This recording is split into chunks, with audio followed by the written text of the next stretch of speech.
3,25,000க்கு mini tractor set தாங்க விற்பனைக்கு வந்திருக்கு. 2018 model VST mini tractor, 20 blade VST rotavator, cage wheel, trailer ஒரே இடத்துல செட்டாக விற்பனைக்கு வந்திருக்குங்க.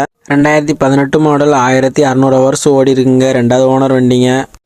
இந்த வண்டியோட மேலும் விவரங்களுக்கு ஓனரோட நம்பர் ஸ்க்ரீனில் இருக்குங்க, கால் பண்ணி பேசிக்கலாம். அப்படின்னு நம்ம சேனலையும் ஃபாலோ பண்ணிக்கோங்க. இந்த செட்டு பார்க்கக்கூடிய லொக்கேஷன் ஈரோடு மாவட்டம் காஞ்சிக்கோயிலில் தாங்க இருக்குது. இந்த செட்டுக்கு ஓனர் கேட்கக்கூடிய விலை 3,25,000 கேட்குறாங்க. நேரில் வந்து பேசும்போது அனுசரித்து பேசிக்கலாம்னு சொல்லியிருக்கிறாங்க. இந்த செட்டோட மேலும் விவரங்களுக்கு ஓனரோட நம்பர் ஸ்க்ரீனில் இருக்குங்க, கால் பண்ணி பேசிக்கலாம். அப்படி நம்ம சேனலையும் ஃபாலோ பண்ணிட்டு போயிருங்க.